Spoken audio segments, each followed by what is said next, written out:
Hit you like this here. Mang, leg up. One arm on neck, one arm on frontal. Your frontal off. Lil 3 days later, you in front of his mom's house crying. He asking you why you being weird. Why you being weird to me? You said you wanted to get married. When I say that, when you had the leg up with your hand on my neck and the hand on the frontal, and you was telling me shit. I want to marry you. I want to change your life. I want you to get a life insurance policy on me because I'm running these streets real stupid. That's what I heard you say. Going to Korea with my TikTok famous gay throuple. Listen, my brothers and sisters. Polygamy is the worst thing that will ever happen to mankind. In polyamory and polygamy is very simple. Poly comes from Greek, meaning many, and amory comes from Latin, meaning love. So together, polyamory means many loves. On the other hand, polygamy is made up of poly, meaning many, and gamy, meaning marriage. So it means multiple marriage. What in your experience has been some major cons about polyamory? First thing that comes to my mind is scheduling. Lunel, do men use the animal kingdom and words like polygamy just to justify plain old cheating? Well, most men can't even spell polygamy, first of all. Check this out. I enjoy telling women that I'm polyamorous. Listen, what that's telling them is that I'm actively involved in successful relationships. They say they single, they tell me they failing at something. There's lots of ways to be polyamorous, but there are several ways not to be polyamorous. That man got my back. And it feels different, you know? Every single king, every single emperor, every single sultan, every single conqueror since the dawn of human time had more than one woman. All of them. Every single one. Read a history book. Read the Bible. It's all in there. The Quran, all of it. Polygamy and having multiple sexual partners is disgusting and immoral.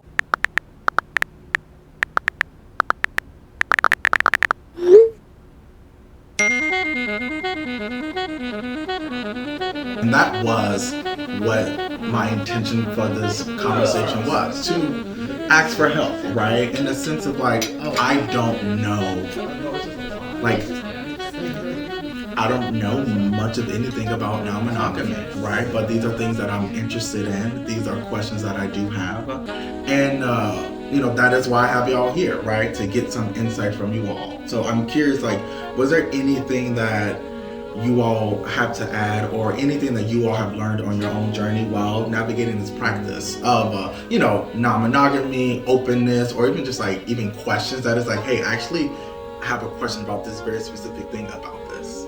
My name is Tank. I am 23 and I am non-binary. I think that if you love somebody and you have like a defined relationship, like I don't think that that matters. Like I think that people should be able to freely and willingly explore their relationships. What is your relationship to non-monogamy? I think everybody should be non-monogamous, but I think that's controversial. I have been in non-monogamous relationships, but I've never practiced polyamory. You said that like you want your partner to feel like they can explore like any type of relationship and kind of just like not feel policed in, which I think is something that's like really beautiful and like to some extent feels like idealistic. Like how do you actually practice that? Like when your partner comes back and is like, hey, like I got a vibe with somebody. My name is Kai Thomas, I'm 30 years old and I'm a Black lesbian. What is your relationship to non-monogamy? I feel open to non-monogamy is my relationship to it. I think like a relationship, it is agreement between how many people are in it, and if the people who are in it are like, that's the thing we want to do and like figure out how to do it well, then like that's a beautiful thing. I feel like every young Black person, like their first introduction to it is maybe like your aunties or your grandma being like, Will and Jada doing some funky shit. In that situation, what I found was that knowing that I had all the freedom to do whatever I wanted made me less inclined to do anything else. Like it made me more in love with that person. Why are you here today? How did you end up coming to the dinner? Well, Ken made a story. I thought I was gonna be a grip hand, but she needed an actor, so here we are. I am here today because last night I was on Instagram. I clicked Ken's story and she said that she needed Gaffer help. So I came here dressed like this because I thought I was gonna be gaffing. This is not my dinner attire. I just wanna say that for the record, looking darkly in the camera. But yeah, I'm excited to be here and to see like everyone's creative process. What if I get on some, I bet, I'ma cut some of these bitches off. I'ma keep one of them. Telly, this who I want to keep. Can I keep one of them? Hell yeah, you can. You're not gonna have me. You definitely can keep me. No. So let's just break that down. Keep the one. No. You Hell. won't have me. Well, you know I want you. First of all, you had to be a man of substance to be able to have more than one wife. You know, if you could not provide for the woman, you couldn't take up a wife. Now, many of our men in the diaspora in this period are trying to do polygamy on a budget. You can't do it that way. If you cannot afford it, forget it, you know. So that this is one of the problems. So they have nothing to offer one woman and them running down all 3, 4, 5, 6, 7, 8, 9. So if you can give your name, your age, your sexuality, and your relationship structure. Miles, 31. I am currently in a monogamous relationship. I've been in a non-monogamous, and Age, sexuality. I'm bisexual. Period. I travel a lot for work, so I want to be able to be like, hey, like I did this on my trip. Is that okay? Or can I do this on my trip? It's more what I've asked of like my partner, like, can I do this? Is this cool with you? Do you feel comfortable with this? But what I've learned is that like people aren't open to that. So I've learned to restrict my boundaries to be like, when I am fully committed to a person, that's my person. And I got my person. It's his birthday too. Can I give him a shout out? Yeah, happy birthday to my nigga. You know what I appreciate about y'all? About this situation, I think that I've always felt a little uncomfortable with the idea of like polyamory and polygamy, but I like this confidence, right? I think that I would feel very safe in a space with this level of like communication and intention around what this looks like. Because I think that I've been in like, you know, like as a heterosexual man, we like cash me date all the goddamn time, right? I got like 3 or 4, but that is non-monogamy, but it's not communicated as such. Clock it. You're right. Clock it. Come on, clock it. It's nothing new. Hey, my name is JIHAD KHEPERU. I am 33 years old.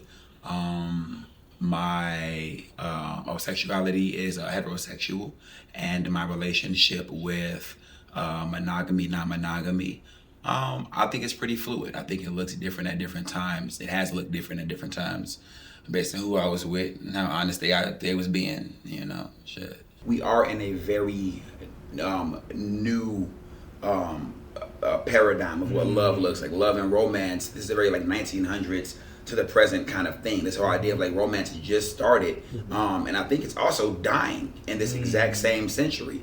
And so I think that for Black people of the Black diaspora especially, monogamy is not historically what we do. And so I think we have been, you know, ushered into this space that is very foreign, that is very violent, that is very white supremacist, that is very patriarchal, that is very heteronormative, and we're being forced to like adapt in that space. And even people that are queer, that are polygamous, have to adapt to these different structures that are not of us. I mean, you know, it's a thing. It's a thing. Like, I'm cool with it. I'm cool without it. You know, I'm here because I was summoned by Ken the Great. Woke me up out of my fucking nap, told me to pull up. So that's what I'm doing. And to add on to that, I think with time, love evolves and devolves. I think it's like a graph. Like I think back in the days of like Achilles and, you know, all of those like during the Roman Empire, like love was very fluid. And I think through time, like men just like make love evolve and devolve. And I think right now we're going out of like a rut up to something different. My name is Vell. I'm 27 and I am a man. Oh shit, I was supposed to say my sexual identity or no? Yeah, you said. I'm queer, pansexual. This generationally, like just at this moment in time, like we're moving politically to a different, like the world is moving politically, like right, I feel, and it's gonna continue to go more progressive. And I think that's also how love is. And we all feel weird right now. Like I feel like everyone in their 20s and 30s right now, I feel like we're so lost. What is your relationship to non-monogamy? I would say it's a bit broken. and I'm a bit confused about it at the moment. But I would like to get to a point where I could have an answer for that. I mean, I think patriarchy, white supremacy, misogynoir, like all of these, I mean, capitalism. Like we were born into this system, like, oh, this is what love is. Who said that? Like, who actually said that? Does anyone know who said this is actually what love looks like? It's a very My name's ELHOM KARBASSI. My pronouns are she, her. I'm 32, and I am a sex educator with Sexpectations in Chicago, which is a Black and brown-led nonprofit that works to bring comprehensive sex ed to the youth of Chicago. I think non-monogamy has gotten a really big name recently, and I think it can work really well for some people. And I think that I have friends and I know people who are really good at non-monogamy. But I think oftentimes there are some people who like hear the word and they're like, hell yeah, I can sleep with whoever I want. But these are people who aren't even good at communicating with like one partner. If you just want to fuck a lot of people, that's great. But like say what that is and like be honest with the fact that you just want to be fucking lots of people and you aren't actually willing to put the work in to build these relationships and build these like the trust with people. Having a monogamous relationship is hard enough. Like learning how to communicate with a partner is really tough. Really being able to be vulnerable, being able to be honest, being able to have healthy conversations. And unfortunately, so many people don't know how to do that, and they don't even know how to do it with one person. They don't even really know how to be a good friend half the time. So it's like crazy because they find themselves being like, yeah. And I'm like, girl, or boy, whoever. I'm like, person, actually, no. You're just causing harm. Like, you're just going around hurting people's feelings, and that's nuts. So I think it's a really complicated question. I mean, that's the part of the open relationship, right? Like, we have rules, right? There was like certain things I couldn't do without talking to them or whatever. And then there were things that they didn't even want to know about. So that was the thing. But yeah, I still had to heal. Although this person loved me, this person did not have the emotions available to love me properly in the way I needed to be loved. And to be fair, I had similar things. I still was dating emotionally unavailable niggas while I was dating this person. So it just didn't matter, because even when I opened the relationship up, I was still, for lack of a better word, opening myself up to people who were not ready to love me the way I deserved to be loved either. I knew even opening that relationship up that deep down somewhere I like already knew that we didn't need to be in a relationship, but that was like one of my last ways to really, really fully salvage it. I think like love is needed for survival in the way that like we need housing, like we need water, like we need air, like being desired by someone I think is a beautiful thing. Like being loved by someone, like someone who knows your quirks, like what makes you happy, what makes you sad. Like I think it's just like a beautiful thing, and I hope that like more people have access to it. Like I think I remember being like a young college student being like that, like being in love is a thing that like I want to experience. And I think it is like not a bad thing to like desire. I think like in my head I think about like the straight Black women who are in my life, and just like how in general straight Black women sometimes are like thought of as like pick-me's. Like the idea of like a woman who's like, I just want whatever, and like that getting a bad rap. And I'm just like, I don't think it should have a bad rap that someone's like, I want to be loved. He had just cheated on me, and he went away on a trip, and he came back on a trip, and he was like, I don't think that I want to be open, because I think like we are prone to cheat if we're open. But I was like, if you just communicate and not lie, it's not cheating. But he could never get with it. I just think that he loved me, but didn't want anyone else to have me. Which is fair. Yeah. You know, I think wanting that, it's fair because that's what we were also taught. Exactly. That you have one partner, you fall in love with one person, that is your everything. However, I personally think that's dangerous. It is 100% of that. Fundamentally, in your core, you like, it just girl, does not. y'all are wild, the ones who are choosing monogamy. Or not even just monogamy, but just like people, I mean, even with friendships, like, I think it's less codependency is something that I don't really understand. I'm not necessarily like a fan of this, but I had a partner who once like wrote out a full Google Doc with like the terms of our like open relationship agreement. Oh, shit. Yeah. So and it's like that that was a Virgo. Like, how They are a but it's Virgo. close. It's close. It's though. close. It's close. It's Like my- sisters. It's my type A twin right there. True. You know. No, yeah, they're definitely a Virgo, but like I'm not necessarily that structured, but it was helpful for when like when people like you're in an argument and people are like, I don't remember you saying that, but you could pull out the contract. It's like it was right in there. Like if y'all were like forthcoming about this being like how you feel and like practicing it, it would not be like nobody would be hurt. And I think that a lot of like, and I'm also speaking, I don't want to speak for straight people, but I see a lot of like straight relationships where they're just constantly hurting each other because of these like walls and norms where it's like if you were more open about your Needs and what you needs need and more of desires, something. like Say that. exactly. And then so I think that's like my like final like kind of thoughts. Biggest takeaway today is the importance of communication. I feel affirmed in my belief that communication is what gets us through whatever our relationship is going to look like. It helps us define it and also to navigate that space. I personally don't believe that straight couples are any more or less messy than queer ones.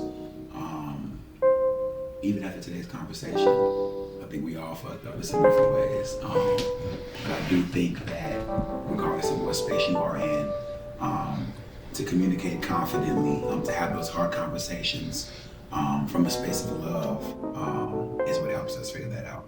So I'm gonna make sure that I'm leaning into that and going forward. I think my biggest takeaway from my journey of love would probably be that you can really stop yourself from fully loving somebody because of past trauma or mental illnesses, which is not obviously your fault. But I think like taking a chance and going with what you feel should always go first. I don't think that you should love somebody back because they love you back. I think for me, I would say just like try to remove like shame from the experience of like trying to love. Cause like sometimes you're like, damn, I'm looking real foolish out here. Or like I'm moving XYZ, but it's like, if it's coming from your heart and from like a grounded place, or even sometimes the shit is ungrounded, it's just like, be holistically yourself in it. And I think that's the stuff that ends up working out. And just being honest with yourself is something I think people should be doing more of, and like not concerned about like how your relationship is being perceived. Like the relationship is between, whatever individuals are like consenting to be a part of it, and kind of take it from there. And like, it's not wrong to aspire for love.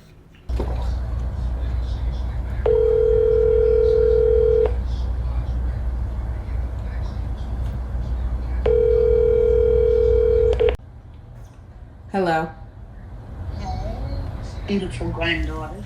Oh, hi, beautiful grandmother. How are you? I'm fine, baby. So, what's your question, girl? The main thing that we're talking about is polyamory. So pretty much just like being in relationships with more than one person. Many a times. Many a times.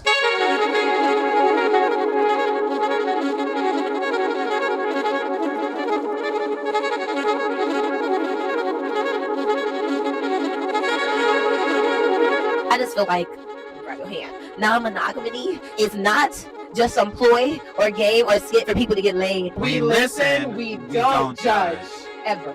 I was dealing with someone who had a much older partner and was like, hey, I want my younger partner to have a peer that they can grow old with when I'm gone. I had no idea that that was what was happening, but I had a relationship with this younger partner for years. And so like seeing that kind of drama play out, and then later on down the line, this older partner became a Buddhist and a whole bunch of other stuff started happening that they never knew were going to happen. The queer experience. The queer experience. People be acting like my non-monogamy is just an excuse for people to be cheaters, or it's just an excuse for people to be promiscuous. And baby, I can be promiscuous single. I don't need non-monogamy to be promiscuous.